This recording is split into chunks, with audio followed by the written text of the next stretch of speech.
Let's draw a robin's nest. Whether or not seeing a robin really is the first sign of spring, I know I always feel hopeful when I spot one or hear one singing as the snow is finally melting. When I spot a nest full of bright blue robin's eggs, I feel like I've come upon something magical. The blue color in the robin's eggs is due to biliverdin, a pigment deposited on the eggshell when the female lays the eggs. There is some evidence that higher biliverdin levels indicate a healthier female and brighter blue eggs.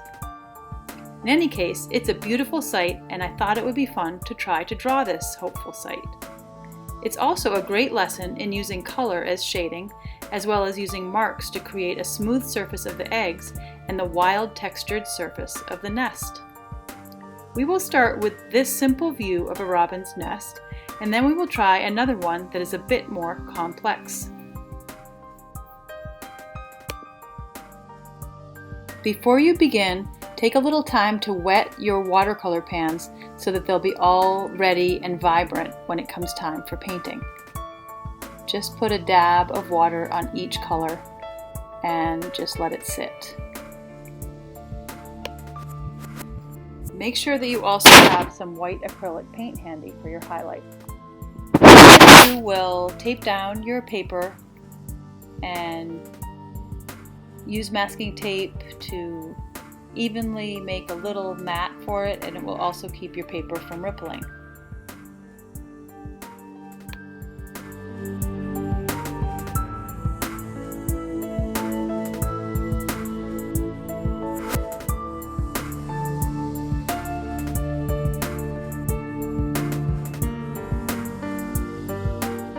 When you finish taping, look again at the shape of the eggs that we're going to be drawing and do a very light sketch of, in this case, I'm doing 3 eggs.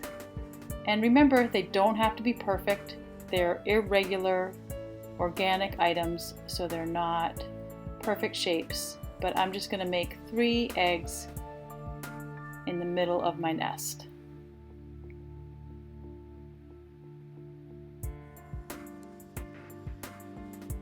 You can erase any extra lines if you'd like.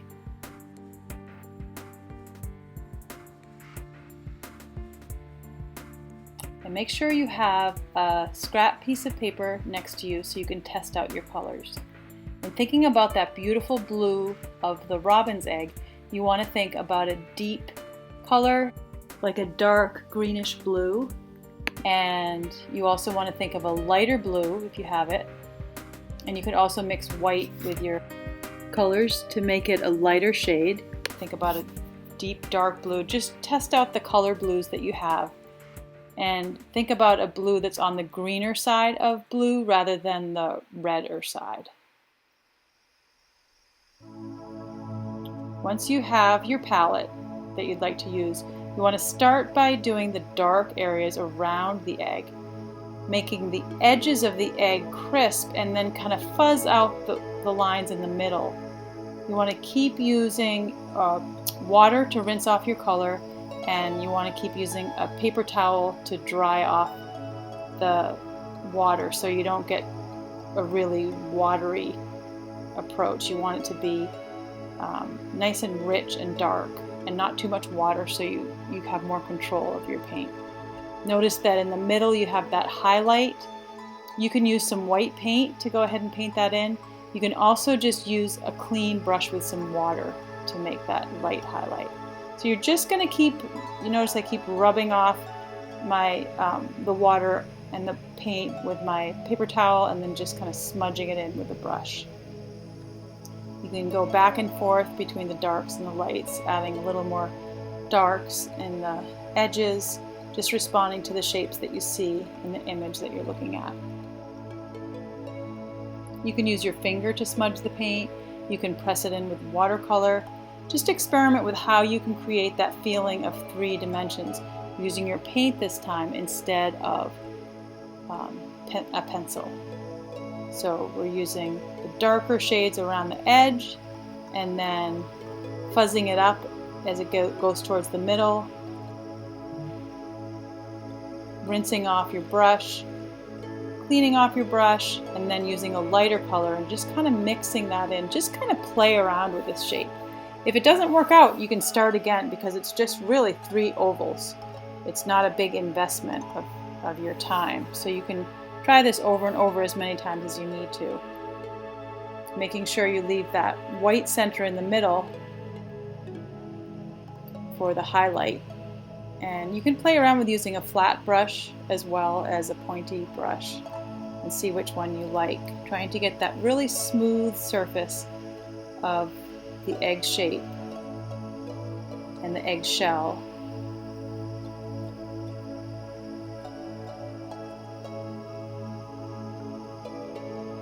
And then you're going to do it again on the last egg, just getting that dark outline, fuzzing in the middle.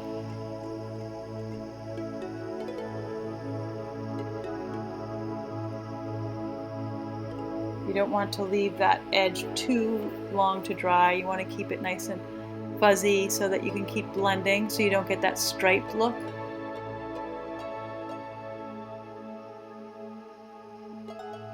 You might find your own ways to emulate what you're seeing, but you're just going to keep sort of playing with the paint until you get that feeling of an oval-shaped sphere that is an egg. And as you're thinking about painting your eggs, you could also think about the metaphor of an egg, all those ideas and precious things that you've been taking care of all winter, and what they'll hatch into as the spring comes. So even as you're painting your eggs, you could think about each one might have a specific meaning for you, of fragile ideas or concepts or people in your life that you're taking care of, and thinking about what kind of nest you'd like to hold them in, how to keep them safe, how to keep them from breaking, how to make them hatch into the things that you want to manifest. You can use your finger to smudge the paint. You can keep layering lighter colors onto the darker colors, especially if you're using an opaque watercolor, which is more like a gouache. If you're using a transparent watercolor, you want to really save the white of the paper for your whites, and you can keep pressing in with your paper towel to expose that white. You can really load on the white acrylic to make that highlight area. And then you can start thinking about all the different shades of brown that you might want to use on your nest. So I'm just going to use my test paper here to think about golds and maybe even some reddish browns. And you could use black, but you have to be careful with black because it's so dark it can make the other colors kind of grayish. So I just used a really dark brown for my darkest dark. And also lots of white acrylic in my nest.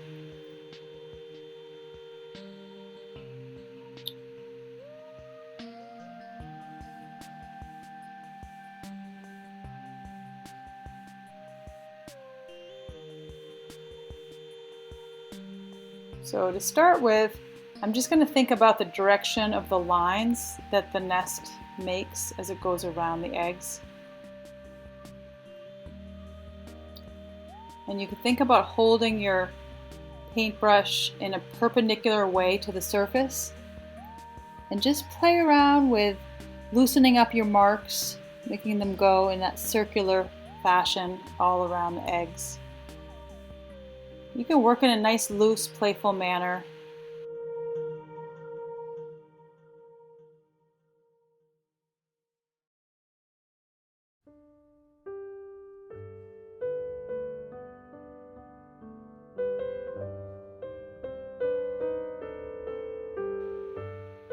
Then I'm going to start thinking about the dark areas in between the eggs and the cast shadow that happens on top of the nest. So I'm going to paint in my darks first, and notice that some of that brown might come right around the shadow of the egg, the edge of the egg, and so adding a little brown to the edge will give it a little bit of a less crispy edge, so it will blend in more. It will look more shadowy. And you can also press in with your paper towel to get a softer edge.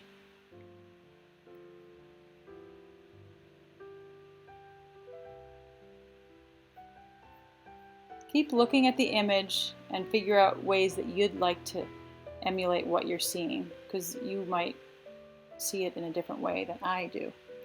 So after I've made all those marks, now I'm just going to do a light brown wash to get the surface of the nest.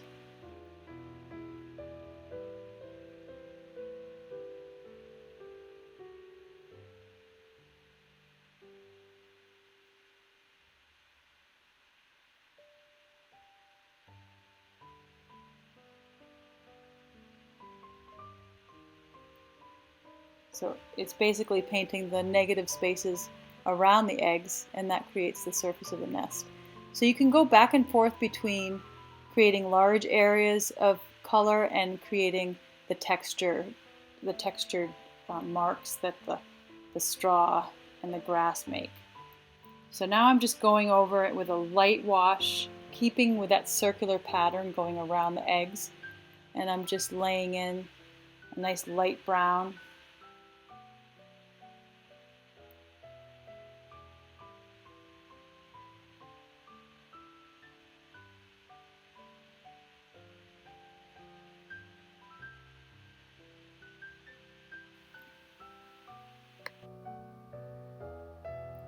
You can keep laying on a nice light layer to just get rid of all the white around your eggs and get a nice light wash going around and around the eggs. After you get the basic shape, you can start using your brown palette that you created, and you can start using marks that indicate that it's made out of straw and grass, and that it's a nest that's protecting these eggs. So you want to go back and forth between your marks and your shadow areas.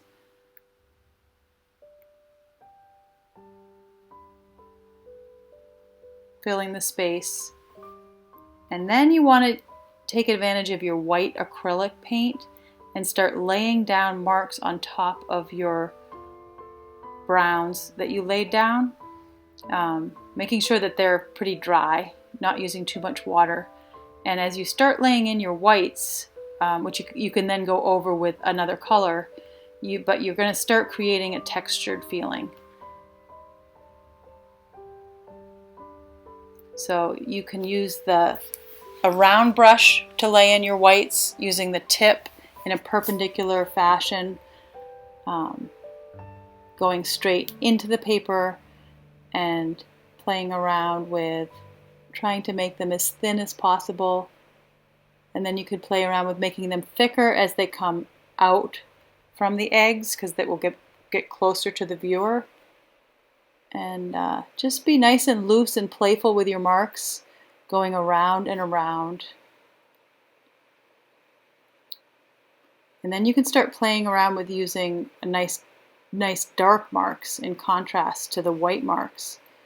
And you could just keep going around, remembering that there's no wrong way to make a nest, but it is a safe space for these eggs, so you can think about your ideas that you're protecting, or the people in your life that you're protecting, or things that you want to manifest that might hatch this spring for you, and you can create a nice space for your ideas and your people and your dreams.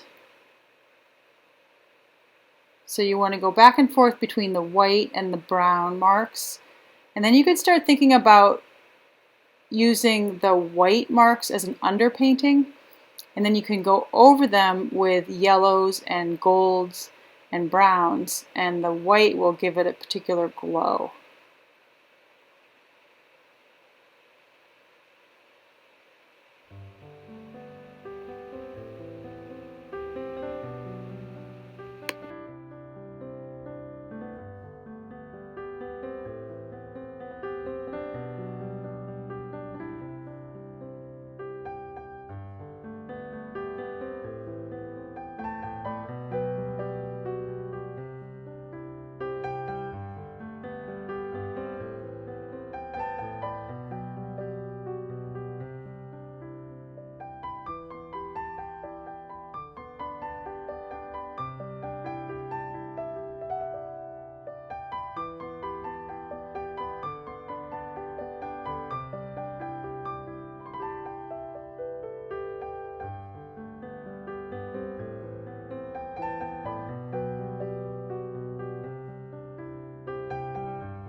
So you can keep on going. You're getting the idea now. Just try to have fun with it, building up layers, building up colors,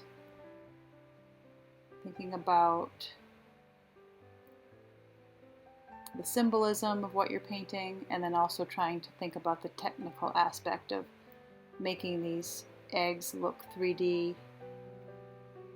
and smooth, and making the nest looking not smooth and textured and straw-like and grass-like, and they put all sorts of things in their nests, you can imagine. But you want to keep thinking about that circular pattern, that protective space for the eggs that you're creating.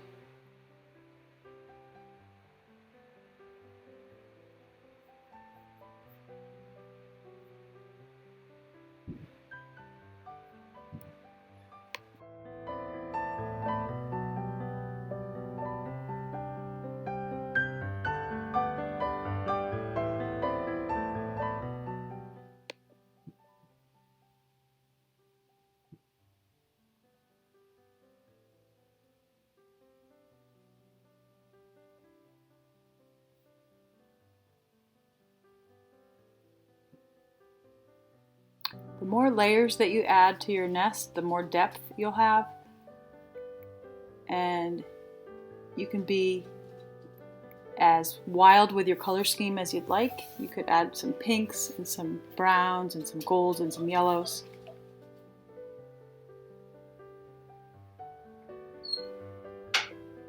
And then once you feel pretty good about your nest, you can revisit your eggs, and you can decide if you want to add some more color, or your edges might have gotten a little messed up. You should probably change your water if you're going back from the nest into the egg color, because you don't want to make your blues all brown. And then you could just re-examine your eggs. You could make the darks darker. You could leave them as is. You could just add some final touches. And at this point you'll be using a really delicate touch, because you're just doing your final details, smoothing it out, not using too much water, continuing to rinse your brush. Just have fun thinking about the symbolism, thinking about the shapes.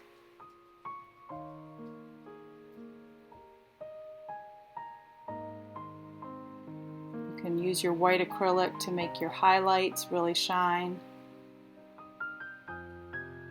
And then keep playing around with it until at some point you're going to feel like you're finished.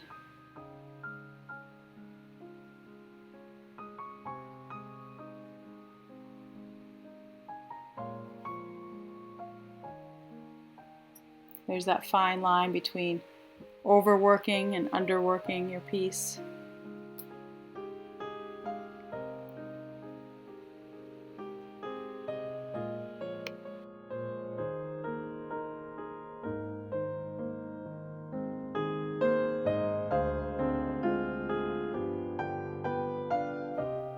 So there's my first robin's egg bird's nest. Now I'm going to try to do this one, which is a little more complex of a view, but you're going to start the same way. You're going to start by this time you're going to think about the structure of the nest, noticing that oval shape. This time we're going to incorporate a little bit of perspective, because we're looking at the nest at an angle. So one side looks closer and the farthest side looks further away. So we're going to try to first sketch out the structure of the nest, just looking carefully, squinting at it, getting the basic shapes and the basic outline. So it almost looks like a bowl or a dog dish, looking at it from the side and kind of above.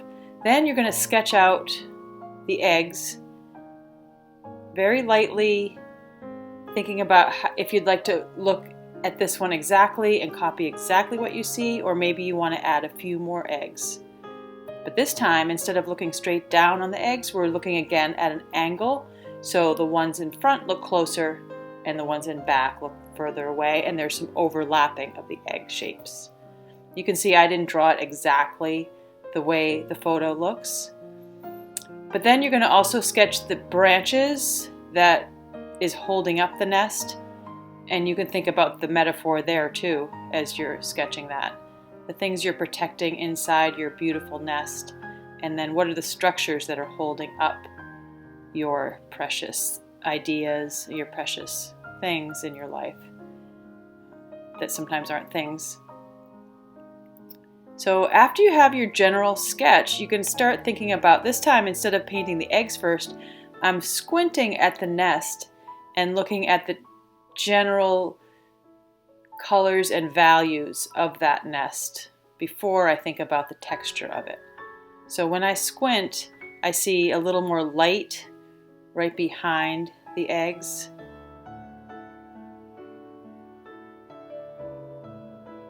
Using my white acrylic as well as my opaque watercolors, or you can also use transparent watercolors here. So you're going to just think about squinting a lot, looking at the values in the structure of the nest, and doing a nice light wash around your eggs, showing that structure. Then you can start thinking about the texture of the nest.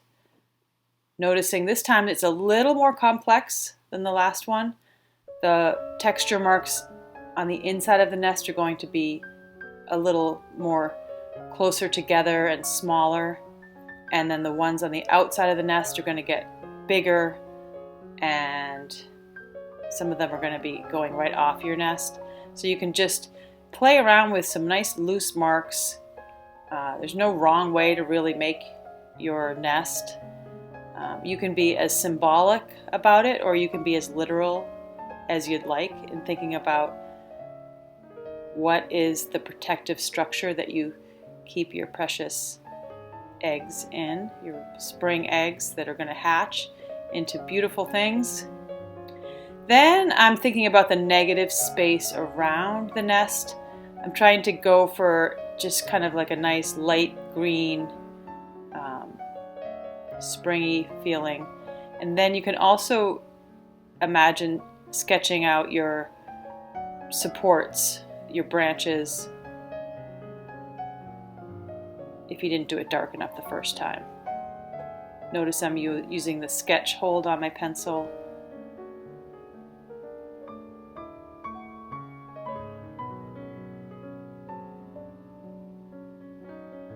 And again, you can be as true to the photographic image that you're looking at, or you can make up your own support system there. Sketching in a few leaves in the background. You could make it a flowering tree if you'd like.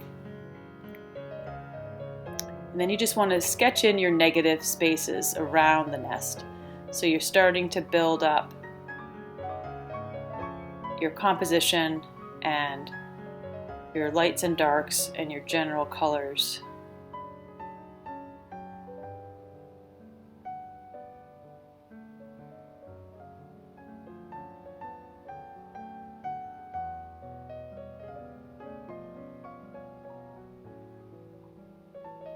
Remembering as the nest gets closer to us, that wall that's in the foreground is bigger, and that's going to give you that sense of depth and perspective. Remember to keep rinsing your brush in between colors. And then I'm going to look at the shading and the colors on those bright blue robin's eggs. And I'm going to try to keep it from looking like it's striped and try to make that a natural blend, going from dark to light, darkest around the edges and lightest at that highlight. So you're just going to play around with your palette in terms of your darkest blue, maybe using a little bit of green mixed in with your blue. Noticing the shadows on these eggs are a little more complex than the first one that we looked at, mostly because of the angle. You can also notice as the eggs are kind of piled up next to each other, lights and darks, right? Which one is lightest and which one is darkest, and then how they connect with each other. So just like any still life, you're looking at shapes, values, highlights, cast shadows, relationships in between the objects. And if you're using these opaque watercolors that I'm using, that nice light blue is a really beautiful robin's egg blue, I think. So just layering that on top, remembering that you want to, I feel like mine's looking a little bit stripy right now. You want to keep blending it. You can also just at some points just rinse off your brush and dry it. So you're using just a damp brush to blend your colors together. You can also use your finger to blend.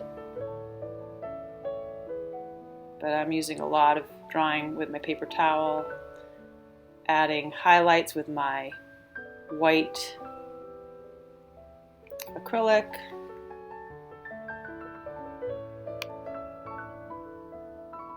And you're just going to keep on blending your different shades of blue.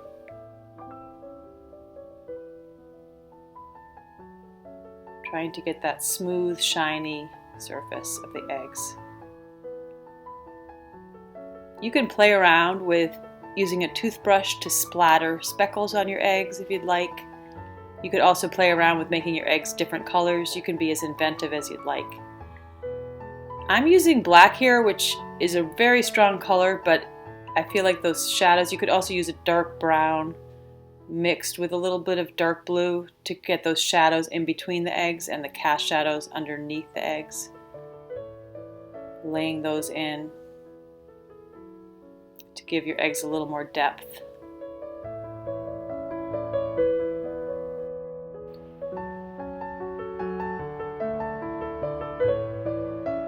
Keep using a nice delicate touch on your eggs, and remember you can always keep trying, going over, waiting till the watercolor dries and then adding new layers, and then also just knowing when to leave it alone. Remembering it doesn't have to be perfect, it could be very painterly and loose.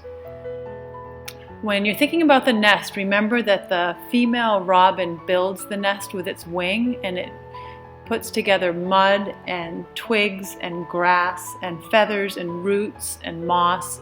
So there's all different things in there that are molded into this cup shape that keeps the eggs safe. So you can think about using lots of different marks, experimenting with laying down the white on top of a dark surface and then laying down the darker browns and blacks, and then using other colors in between like yellows and golds. And I even try out a little bit of pink and brighter yellow. You could even put a little green in there for the moss, or some red tones for some branches that might have, or twigs that have some red tones in them. So you're just going to continue thinking about those nice loose marks, playing around with using the tip of your brush and the side of your brush.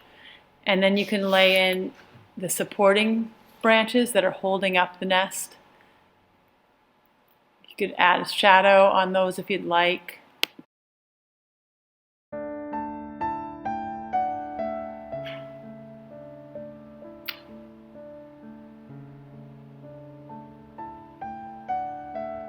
You can add your own little touches in the background. You might want to put extra twigs on your branches, or you could add some flowers or leaves, whatever you'd like. You can also think about adding some texture or some shading by using different marks and different colors on the branches that are supporting your nest.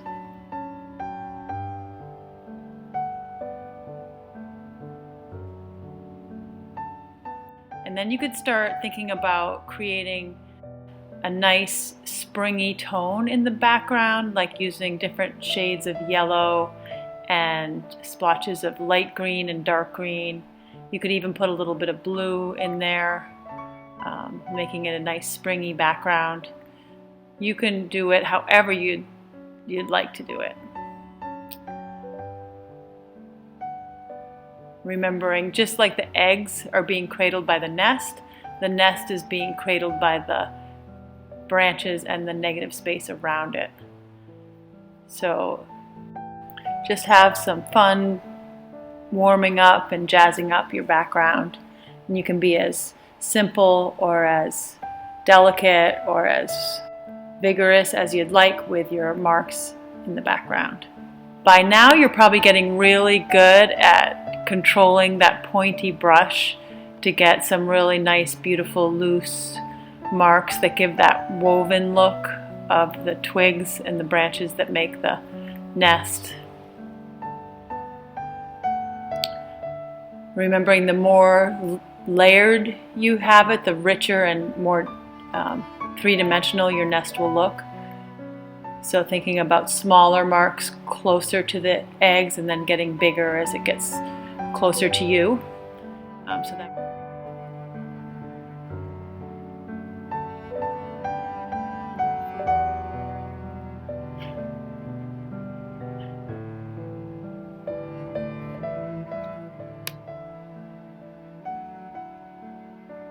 As you're painting your nest, you can imagine all the time it took the bird to build its nest.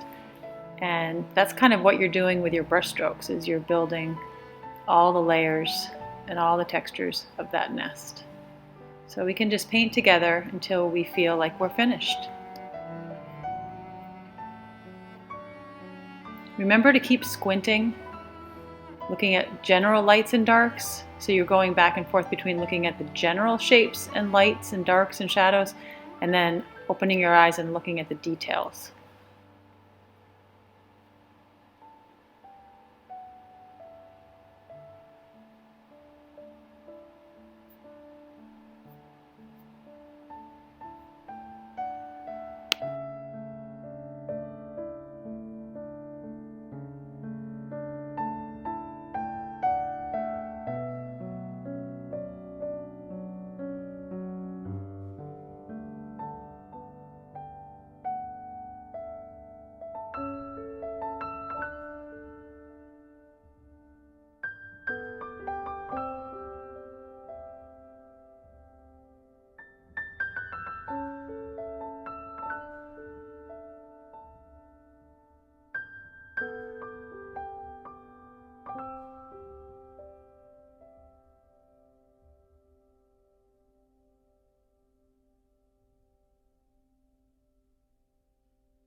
When you feel like you're done with the nest part, you can go back and look at the eggs and decide if you need to make any part lighter or darker or smoother or make the whites pop a little more.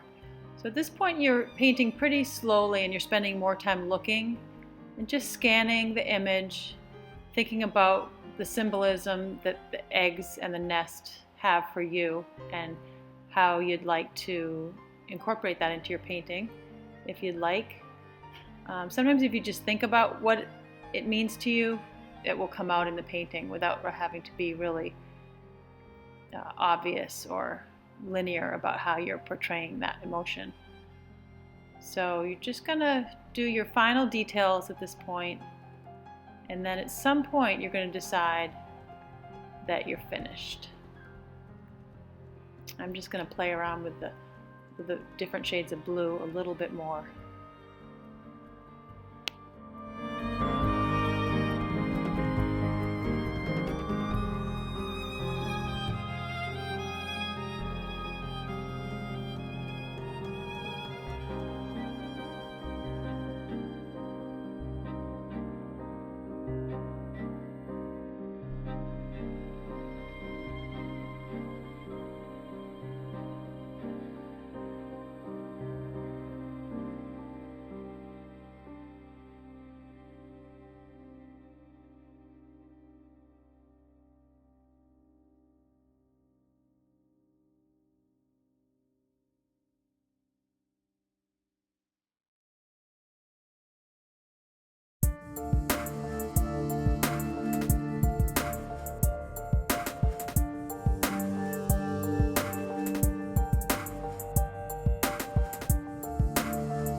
And here is my completed robin's nest study.